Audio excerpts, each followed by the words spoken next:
Hi guys, welcome to We Learn Study platform. Fast News GS Paper 3 disaster മാനേജ്മെൻറ്റുമായിട്ട് related ആയിട്ടുള്ള ആർട്ടിക്കിളാണ്. First instalment of SDRF released.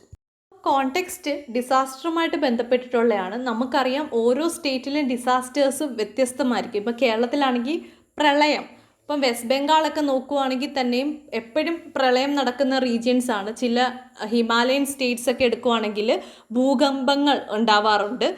So ഓരോ സ്റ്റേറ്റും അവരുടെ റീജിയനിലുള്ള disasters notify ചെയ്തിട്ടുണ്ട്. അപ്പോൾ ഇതിന് വേണ്ടുന്ന പ്രൈമറി ഫണ്ട്, ആദ്യത്തെ ഫണ്ട് കൊടുക്കുന്നത് അവിടെ സ്റ്റേറ്റിന് തന്നെ ഒരു ഡിസാസ്റ്റർ റെസ്പോൺസ് ഫണ്ട് ഉണ്ട്. ആ ഫണ്ടിൽ നിന്ന് എടുത്തിട്ടാണ്. ഒപ്പം തന്നെ ഫൈനാൻസ് കമ്മീഷൻ്റെ റെക്കമെൻഡേഷൻ പ്രകാരം സെൻട്രൽ ഗവൺമെൻറ്റും ഇൻസ്റ്റാൾമെൻറ്റ്സ് വഴി സ്റ്റേറ്റിനെ സഹായിക്കാറുണ്ട്. So state disaster response fund constitute ചെയ്യുന്നത് ഡിസാസ്റ്റർ മാനേജ്മെൻറ്റ് ആക്ട് 2005 പ്രകാരമാണ്. സോ ഓരോ സ്റ്റേറ്റിനും ഡിഫറെൻ്റ് ആയിട്ടുള്ള ഫണ്ടാണ് സെൻട്രൽ ഗവൺമെൻറ് കൊടുക്കുന്നത്. അപ്പോൾ ഇതിൻ്റെ അലൊക്കേഷൻ എങ്ങനെയാണെന്ന് വെച്ച് കഴിഞ്ഞാൽ ആ ഒരു സ്റ്റേറ്റിൻ്റെ പോപ്പുലേഷനും ഒപ്പം തന്നെ മുമ്പ് ഇവർ അലൊക്കേറ്റ് ചെയ്തിട്ടുള്ള ഫണ്ട് എത്രത്തോളം അവർ യൂട്ടിലൈസ് ചെയ്തിട്ടുണ്ട്, ബെറ്റർ ആയിട്ടാണ് യൂട്ടിലൈസ് ചെയ്യുന്നത്, അതിനെ ഡിപ്പെൻഡ് ചെയ്തായിരിക്കും ഓരോ സ്റ്റേറ്റിനും സെൻട്രൽ ഗവൺമെൻറ് ഫണ്ട് പ്രൊവൈഡ് ചെയ്യുന്നത്. സോ പ്രിലിംസ് പോയിന്റ് ഓഫ് വ്യൂവിൽ ഓർക്കേണ്ട കാര്യം എന്ന് വെച്ച് കഴിഞ്ഞാൽ സ്റ്റേറ്റ് ഡിസാസ്റ്റർ റെസ്പോൺസ് ഫണ്ട് എന്ന് പറയുന്നത് ഡിസാസ്റ്റർ മാനേജ്മെൻറ്റ് ആക്ട് 2005 പ്രകാരം കോൺസ്റ്റിറ്റ്യൂട്ട് ചെയ്തതാണ്. ഒപ്പം തന്നെ സെൻട്രൽ ഡിസാസ്റ്റർ റെസ്പോൺസ് ഫണ്ട് ഉണ്ട്. അത് ഫൈനാൻസ് കമ്മീഷൻ്റെ റെക്കമെൻഡേഷൻ പ്രകാരമാണ്. ഈക്വൽ ഇൻസ്റ്റാൾമെൻറ്റ് വഴിയാണ് സെൻട്രൽ ഗവൺമെൻറ് സ്റ്റേറ്റ് ഗവൺമെൻറ്റിന് അലോക്കേറ്റ് ചെയ്യുന്നത്. സോ ഇപ്പം COVID-19 പാൻഡമിക് സിറ്റുവേഷൻസ് ഒക്കെ ആയതുകൊണ്ട് നേരത്തെ തന്നെ എന്ത് ചെയ്യുന്നുണ്ട്, സെൻട്രൽ ഗവൺമെൻറ് ആ ഇൻസ്റ്റാൾമെൻറ്റ് സ്റ്റേറ്റ് ഗവൺമെൻറ്റിന് റിലീസ് ചെയ്തിട്ടുണ്ട്. Next article GS paper 2 international റിലേഷനുമായിട്ട് ബന്ധപ്പെട്ടുള്ള ആർട്ടിക്കിളാണ്. Kyrgyzstan Tajikistan agree to a ceasefire after deadly clashes. Context central Asian countries ആയിട്ടുള്ള കിർഗിസ്ഥാൻ താജിക്കിസ്ഥാൻ ഇവർക്കിടയിലുള്ള ടെറിട്ടോറിയൽ കോൺഫ്ലിക്റ്റ് ആണ് കോണ്ടെക്സ്റ്റ് എന്ന് പറയുന്നത്. പക്ഷേ ഈ ഒരു സെൻട്രൽ ഏഷ്യൻ കൺട്രീസ് നോക്കുവാണെങ്കിൽ എല്ലാവർക്കും ഇടയിൽ എന്താണ്, ടെറിട്ടോറിയൽ കോൺഫ്ലിക്റ്റ് ഉണ്ട്. ഫസ്റ്റ് നമ്മൾ മനസ്സിലാക്കേണ്ടത് സെൻട്രൽ ഏഷ്യൻ കൺട്രീസ് ഏതൊക്കെയാണെന്നാണ്. Kazakhstan, Uzbekistan, Kyrgyzstan, Turkmenistan, Tajikistan. ഈ ഒരു സെൻട്രൽ ഏഷ്യൻ കൺട്രീസ് എല്ലാം തന്നെ മുമ്പ് സോവിയറ്റ് യൂണിയൻ്റെ ഭാഗമായിരുന്നു. അപ്പോൾ സോവിയറ്റ് യൂണിയൻ ആയിരുന്നു അവിടുത്തെ സെൻട്രൽ പവർ എന്ന് പറയുന്നത്. 1990 ആയപ്പോഴേക്കും എന്ത് സംഭവിച്ചു, സോവിയറ്റ് യൂണിയൻ തകർന്നു. സോവിയറ്റ് യൂണിയൻ തകർന്നതോടുകൂടി ഒരുപാട് കുഞ്ഞു രാജ്യങ്ങളുണ്ടായി. അതുപോലെ ഉണ്ടായ കുഞ്ഞു രാജ്യങ്ങളാണ് ഈ പറഞ്ഞ സെൻട്രൽ ഏഷ്യൻ കൺട്രീസ് എന്ന് പറയുന്നത്. 1991 5 സെൻട്രൽ ഏഷ്യൻ കൺട്രീസ് രൂപപ്പെടുന്നത്. അതാണ് നേരത്തെ പറഞ്ഞ Kazakhstan, Uzbekistan, Kyrgyzstan, Turkmenistan, Tajikistan. അപ്പോൾ ഇവരുടെ ഒരു ബോർഡർ ഇഷ്യൂ എന്ന് പറഞ്ഞു കഴിഞ്ഞാൽ ഒരു ലോങ് ഹിസ്റ്ററി തന്നെയുണ്ട്. ഇവിടുത്തെ രണ്ട് മേജർ പ്രോബ്ലം എന്താണെന്ന് വെച്ച് കഴിഞ്ഞാൽ നാഷണൽ ലെവലിലുള്ള പ്രോബ്ലംസും ഉണ്ട്, ലോക്കൽ ലെവലിലുള്ള ബോർഡർ ഇഷ്യൂസും ഉണ്ട്. നാഷണൽ ലെവൽ നോക്കുകയാണെങ്കിൽ മുമ്പ് എങ്ങനെയാണ്, സോവിയറ്റ് യൂണിയൻ ആയിരുന്നു സെൻട്രൽ പവർ. അതുകൊണ്ട് തന്നെ ഈ എല്ലാ ഏഷ്യൻ കൺട്രീസിനും എന്താണ്, സെൻട്രലൈസിങ് ടെൻഡൻസി ഉണ്ടായിരുന്നു.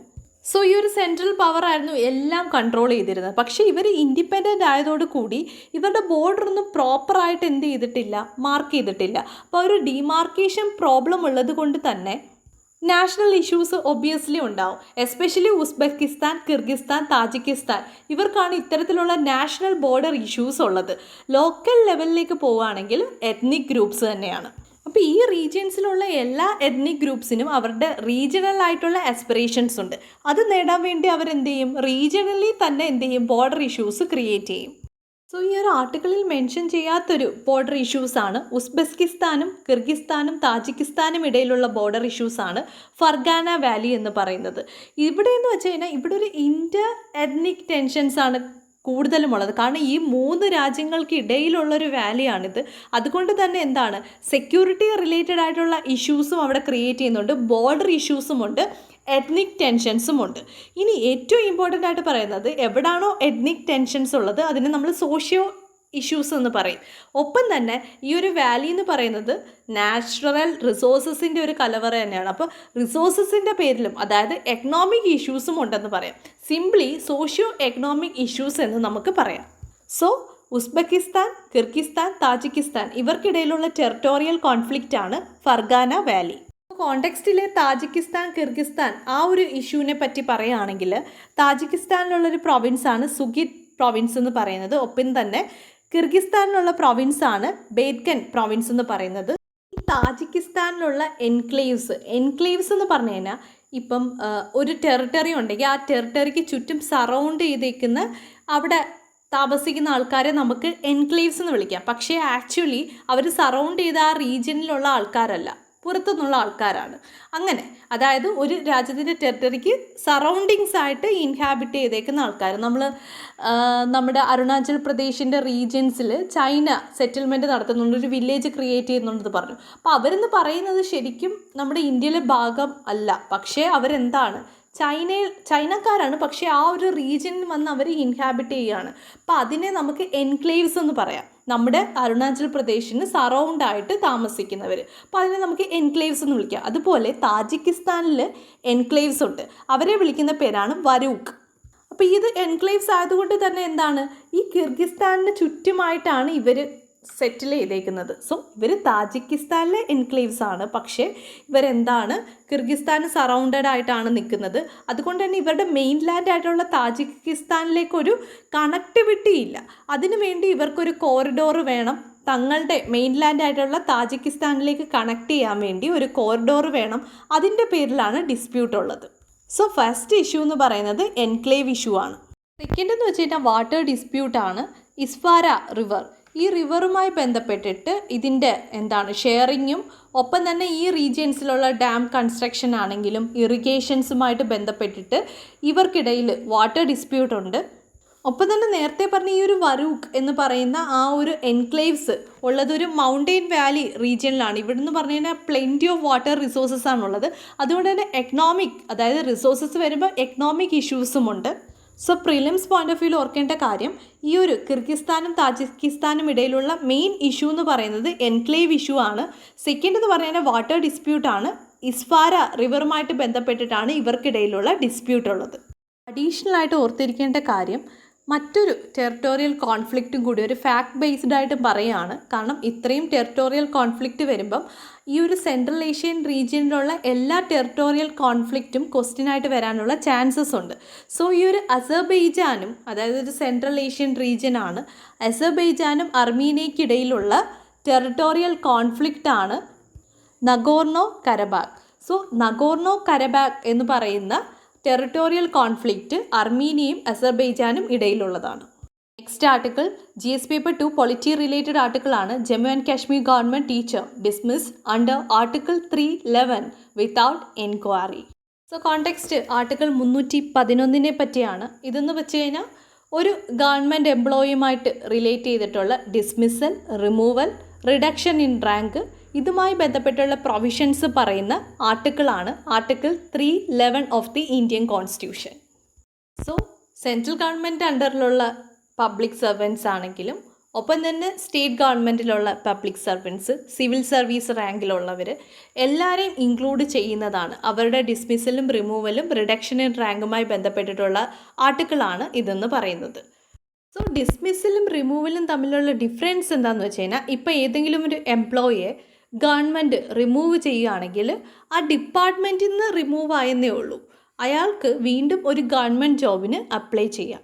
പക്ഷേ ഡിസ്മിസൽ എന്ന് പറയുമ്പം ഇൻ ഫ്യൂച്ചറിൽ ഒരു ഗവൺമെൻറ് ജോബിന് എംപ്ലോയ് ചെയ്യാനുള്ള ആ ഒരു അവകാശം അത് ഡിസ്ക്വാളിഫൈഡ് ആവുകയാണ്. അപ്പോൾ ആ വ്യക്തിക്ക് ഒരിക്കൽ പോലും പിന്നീട് ഗവൺമെൻറ് ജോബ് അപ്ലൈ ചെയ്യാൻ പറ്റത്തില്ല. അതാണ് ഡിസ്മിസൽ കൊണ്ടുള്ള മീൻ ചെയ്യുന്നത്. ഇനി ഈ ഒരു പ്രൊവിഷനിൽ എടുത്തു പറയുന്നുണ്ട്, ആരാണോ അപ്പോയിൻ്റ് ചെയ്തത് ആ വ്യക്തി മാത്രമേ അവരെ എന്ത് ചെയ്യാൻ പാടുള്ളൂ, റിമൂവ് ചെയ്യാൻ പാടുള്ളൂ, ഡിസ്മിസ് ചെയ്യാൻ പാടുള്ളൂ.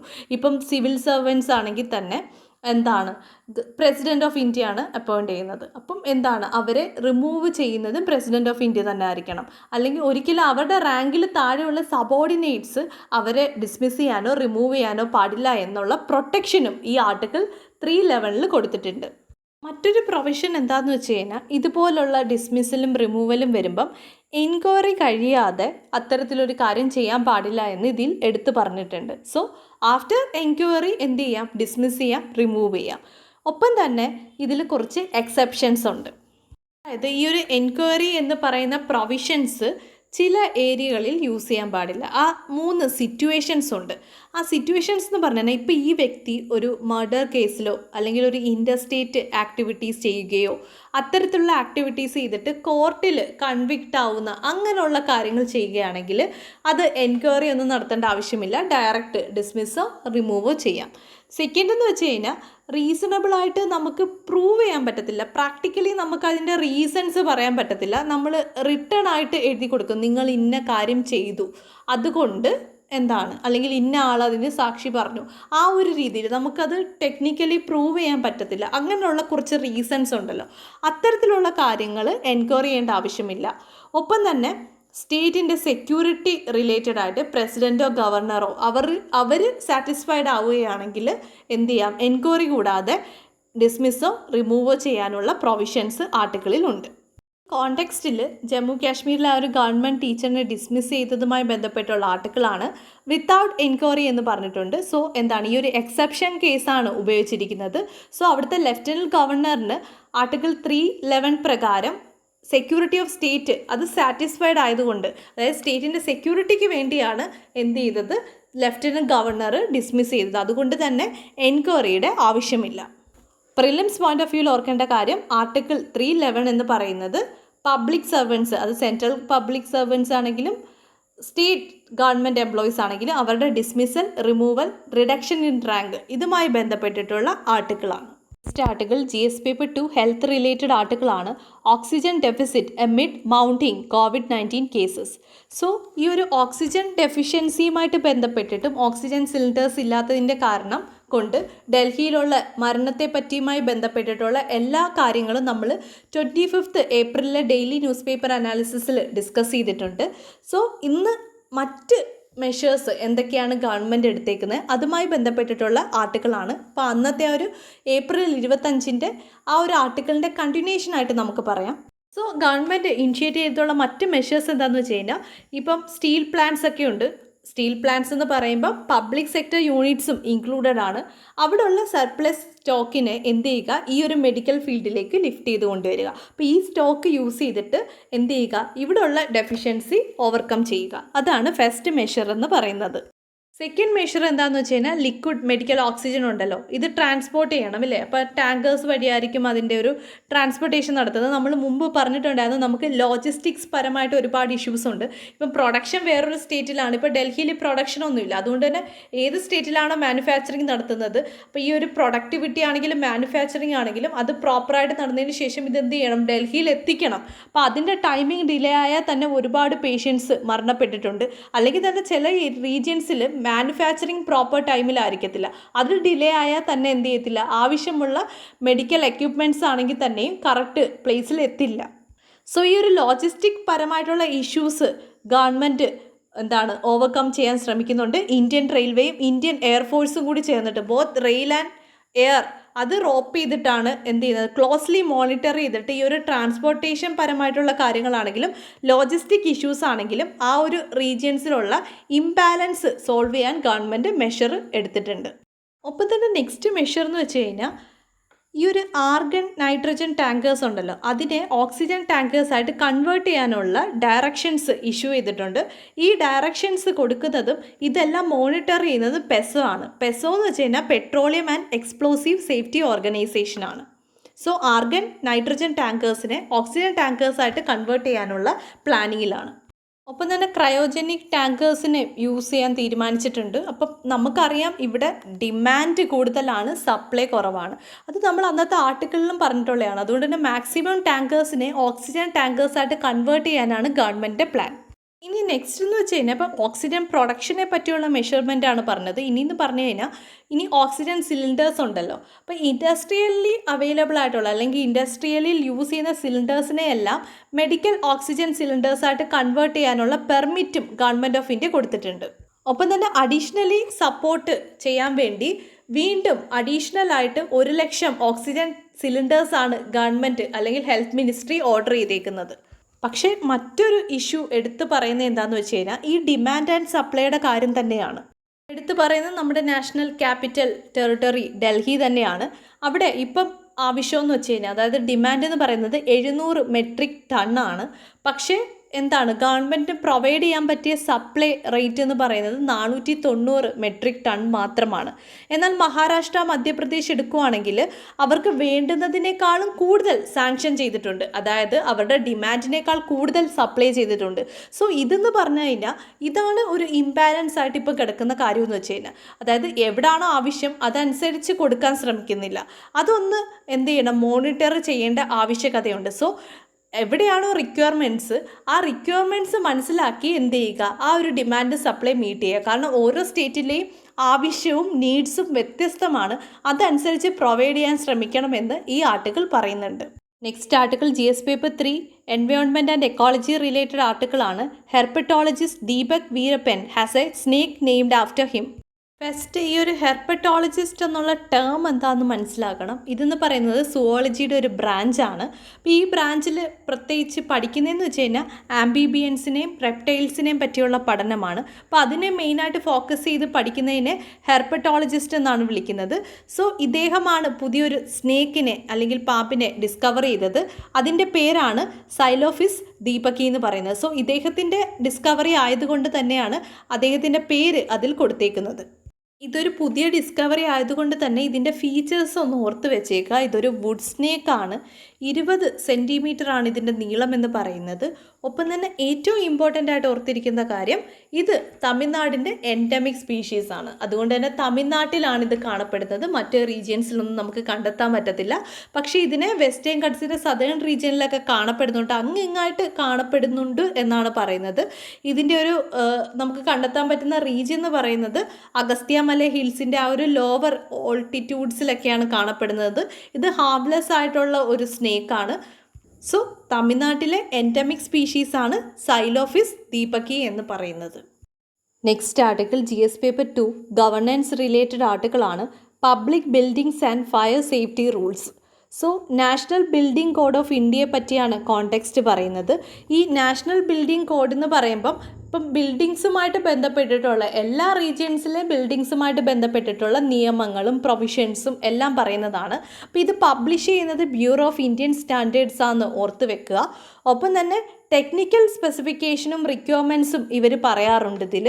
അതായത് ഇപ്പോൾ സ്പെഷ്യൽ ബിൽഡിങ്സ് ആയിട്ടുള്ളത്, എഡ്യൂക്കേഷൻ ആയിട്ടുള്ള ഇൻസ്റ്റിറ്റ്യൂഷൻസിൻ്റെയൊക്കെ ബിൽഡിങ്സ് ഉണ്ടല്ലോ, ഇതുമായി ബന്ധപ്പെട്ടിട്ട് അവർ ടെക്നിക്കൽ റിക്വയർമെൻറ്റ്സും പബ്ലിഷ് ചെയ്യാറുണ്ട്. അതായത് ബിൽഡിംഗ് ഹൈറ്റ് 9 മീറ്ററിൽ ഉയരെയുള്ള ബിൽഡിങ്സുകളുണ്ട്. ഒപ്പം തന്നെ ഏരിയ 300 മീറ്റർ സ്ക്വയറിന് കൂടുതലുള്ള അത്തരത്തിലുള്ള ബിൽഡിങ്സിലൊക്കെ ടെക്നിക്കൽ റിക്വയർമെൻറ്റ്സും പറയാറുണ്ട്.